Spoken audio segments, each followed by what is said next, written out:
السلام عليكم ورحمة الله وبركاته. ازيكم يا حبايبي؟ عاملين ايه؟ يا رب تكونوا بخير وصحة وسعادة دايما يا رب العالمين. النهاردة يوم جديد وفيديو جديد، بس قبل ما نبدأ اي كلام نسمي الله ونصلي ونسلم على رسول الله صلى الله عليه وسلم. ولايك وشير للفيديو لو عجبكم، وما تنسوش الاشتراك في القناة عشان تدعموني ويوصل لكم كل جديد. معايا النهاردة مقاديري بسيطة جدا، 3 مقادير بس مفيش غيرهم. كوبايتين من المية، حطيت عليهم نص معلقة من الملح، وحطيت كمان عليهم معلقة كبيرة من الزيت. ضفت عليهم 400 جرام من الدقيق، يعني نص كيلو دقيق إلا كوباية. كده أنا خلصت المقادير بتاعتي كلها. كوبايتين من المية، حطيت عليهم معلقة صغيرة من الملح، حطيت عليهم معلقة كبيرة من الزيت. ضفت عليهم 400 جرام من الدقيق، وبضيف المية كمان بتاعة العجن بالتدريج عشان اوصل لقوام العجينة اللي انا عايزاها. طبعا وكل دقيق بيختلف حسب امتصاصه للسوائل، فانا بستخدم النهاردة دقيق انا حاسة ان هو بيشرب معايا مية شوية او بيشرب سوائل معايا شوية، فانا باخد ودي فيه كده هون عشان يربي معايا عرق ويبقى كويس معايا في العجن، وساعة ما اجي افردها ما تبقاش صعبة معايا. بعد كده معجنت العجينة وسبتها استريحت 5 دقايق. طبعا ادي اول فطيرة انا بعملها. طبعا مقدار العجينة اللي معايا ده هو طلع 3 فطيرات حلوين قوي وجمال. اديكم زي ما انتوا شايفين كده هو. انا بعد ما فردتها ورققتها كويس قوي، جبت طبعا زبدة وغلفت الفطيرة كلها من جوه بالزبدة. طبعا ما ابالغش في دهن الزبدة كتير عشان برضو نسبة الدهون ما تكونش عالية قوي.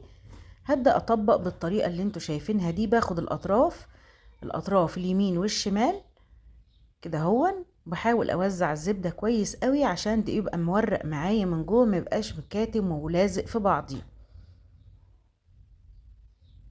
بعد ما خلصت التطبيقة اللي انتوا شايفينها كده، هبدأ اجيب القطاعة بتاعتي وهقطع الفطيرة ل4 شرايط كده هون متساويين بالطول كده هون، وهقطعها 4 شرايط متساويين بالطول زي ما انتوا شايفين بالظبط. طريقة سهلة وجميلة وبسيطة جدا جدا جدا، وهتطلع معاكم اخر لذاذة. حبايبي كده اللي ما حطتش اللايك ينزل يحط اللايك. يلا بينا كده نحط اللايك ونرجع نكمل الفيديو مع بعض.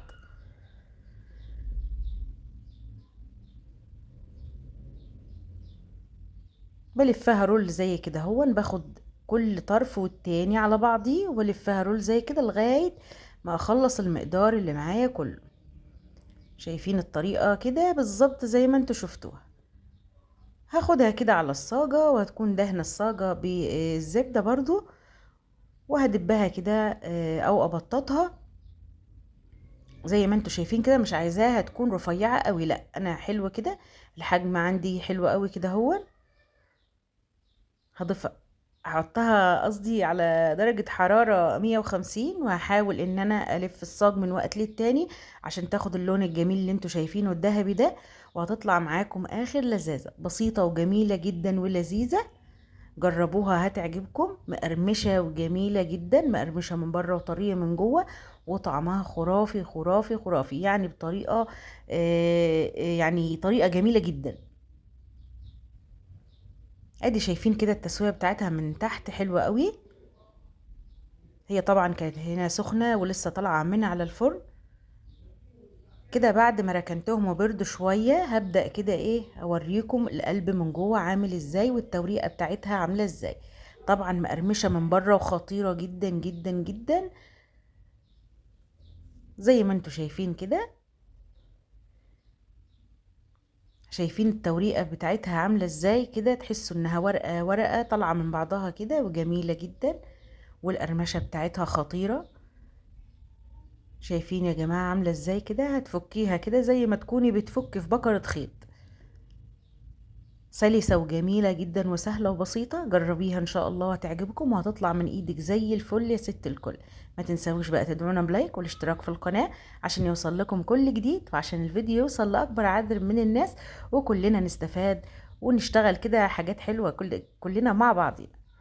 والسلام عليكم ورحمة الله وبركاته. بحبكم في الله.